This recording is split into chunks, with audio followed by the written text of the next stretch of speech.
Alors, un des endroits où je vois le plus les gens se prendre la tête sur le web, c'est dans la création de leur contenu. Euh, Souvent, on passe des heures et des heures à créer plein de choses, mais on n'a pas vraiment d'intention spécifique derrière et on a l'impression que ça donne pas de résultat. Donc, on a l'impression qu'on publie tout le temps, mais qu'il n'y a pas de vente derrière. Et je sais pas pour vous, mais personnellement, je préfère passer le moins de temps possible à travailler parce que j'ai envie de faire d'autres choses de ma vie. Et donc, depuis les dernières années, je me suis formée beaucoup pour développer un modèle d'affaires qui me demande en moyenne 3 heures par jour de travail. Je dis bien en moyenne, il y a des journées je travaille plus, des journées je travaille moins, mais c'est l'objectif que je me suis fixé. C'est pas quelque chose que tout le monde doit faire, c'est simplement vous avez à trouver votre propre modèle qui vous convient.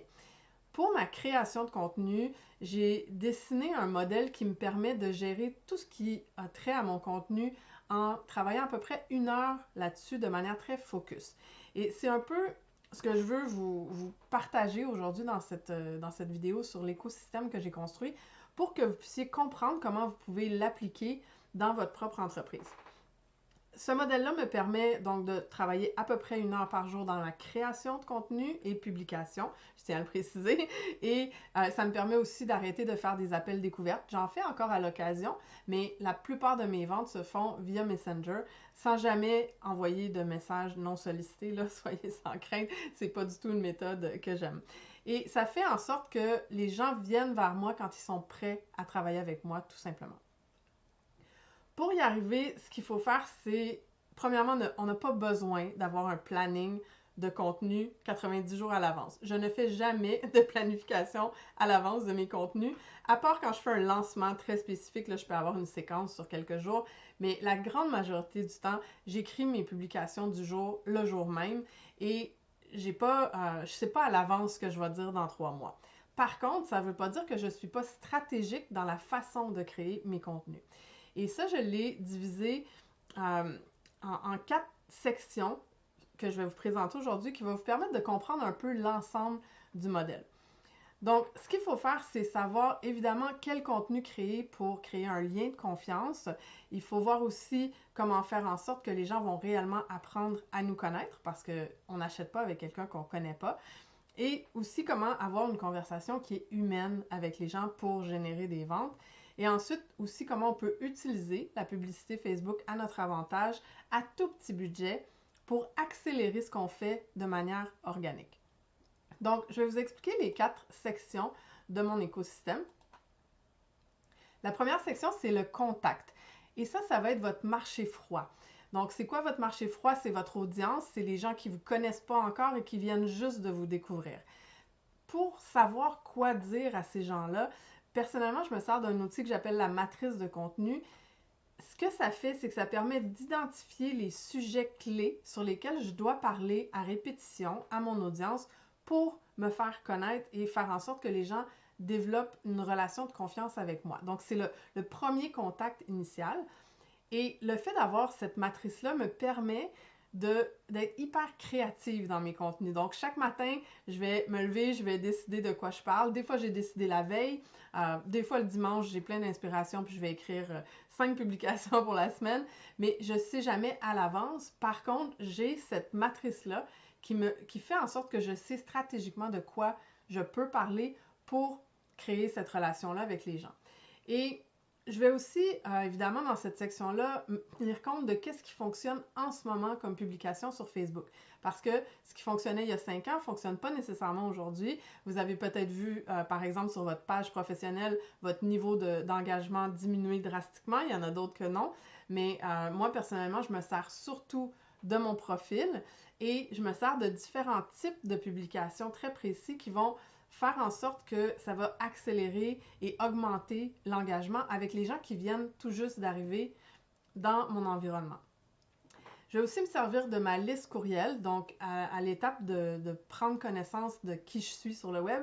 Les gens vont rapidement être invités à me laisser leur adresse courriel pour avoir un cadeau gratuit ou simplement faire partie de ma liste pour recevoir mon infolettre. Parce que ça, c'est une très belle façon d'amorcer aussi la relation avec les gens. Ensuite, on doit créer une connexion. Donc, après que le contact initial est fait, on doit créer une connexion qui est solide et qui est plus profonde. Et ça va passer par deux choses. Premièrement, des contenus plus longs qui vont vraiment permettre aux gens d'entrer davantage dans votre univers. Ça peut raconter votre histoire, ça peut raconter ce que vous faites avec vos clients, ça peut donner des exemples de ce que vous faites en coaching, etc. Et je vais me servir aussi de ce que j'appelle les contenus leviers. Les contenus leviers, c'est quelque chose qu'on fait une fois et qui nous permettent d'être découverts par une nouvelle audience à partir de l'audience de quelqu'un d'autre. Donc ça se fait j'en ai une quinzaine de formats différents que je fais et j'essaie de cibler, d'en faire au minimum 2 par mois. Pourquoi? Parce que ça a un impact à 2 endroits, soit au niveau du contact et au niveau de la connexion. Au niveau du contact, parce que ça permet à des gens de me découvrir pour la première fois via l'audience de quelqu'un d'autre.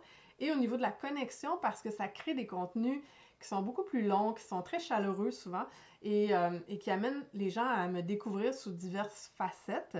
Donc, les gens qui sont déjà dans mon audience vont apprécier les contenus plus longs comme ça pour simplement en apprendre davantage à mon sujet.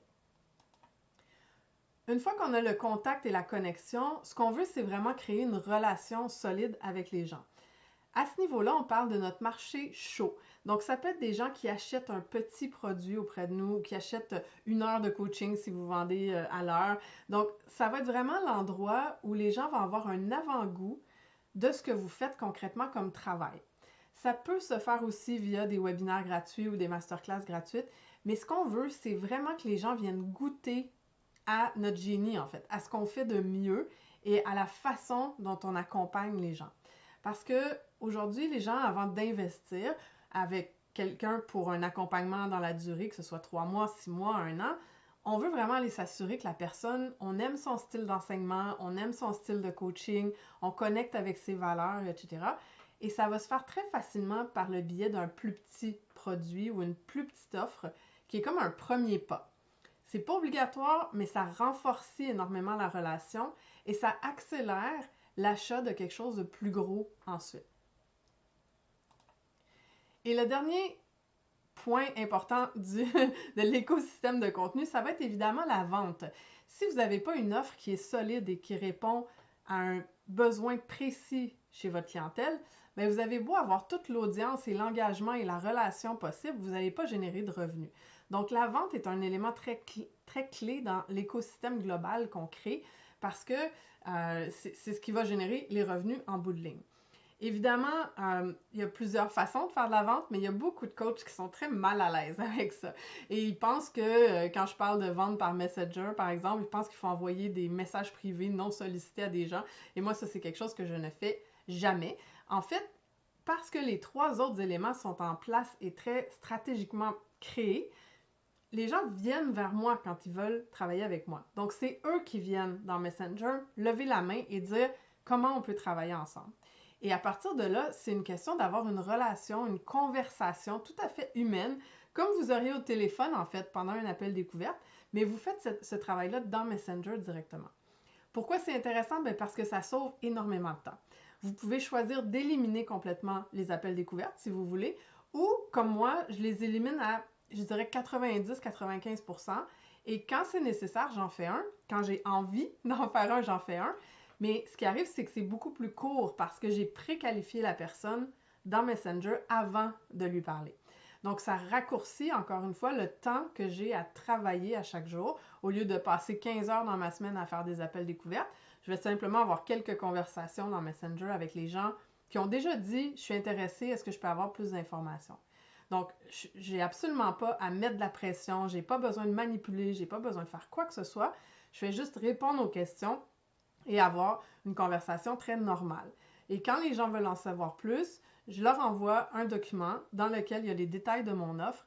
Ils en prennent connaissance et s'ils sont intéressés, on va plus loin. S'ils ne sont pas prêts, s'ils ne sont pas intéressés, s'ils veulent autre chose, il n'y a aucun problème, je ne mets pas de pression. Et tout ça fait que ça tourne tout ensemble et chaque élément nourrit le suivant et ils se nourrissent tous aussi en diagonale. Donc, qu'est-ce que ça fait une fois que c'est en place? Bien, premièrement, tu vas pouvoir publier du contenu de manière plus relaxe, vraiment dans le flow. Moi, je ressens pas le besoin là, de savoir à l'avance. Et donc, ce que ça fait, c'est que dans l'énergie du jour, je peux prendre ma liste d'idées, puis en piger une au hasard qui me parle cette journée-là, et ça donne des contenus qui sont beaucoup plus puissants parce qu'ils sont intentionnels cette journée-là, et l'énergie est dedans, et quand on la publie, ça rejoint davantage notre audience. Et ça va faire en sorte que les gens vont venir vers toi quand ils sont prêts pour acheter, et tout simplement, tu vas pouvoir closer la vente dans Messenger si tu en as envie, ou diriger vers un appel après. Mais juste le fait de préqualifier avant va économiser énormément de temps parce qu'il n'y a plus à faire de coaching il n'y a plus à convaincre dans l'appel découverte. Les gens sont déjà convaincus à l'avance. Donc, l'écosystème fait le travail de créer la relation, renforcer la relation et même faire en sorte que les gens peuvent goûter à ce que vous offrez avant même de travailler avec vous. Donc, si ça vous parle, si vous avez envie de mettre ça en place puis que vous avez envie de le faire avec moi, je vous invite à simplement m'écrire. Je vais vous donner les détails du programme Écosystème qui commence très bientôt. Et gênez-vous pas, je vous dis de faire exactement ce que je viens de vous enseigner, c'est-à-dire que si ça vous intéresse, vous m'envoyez un message sur Messenger.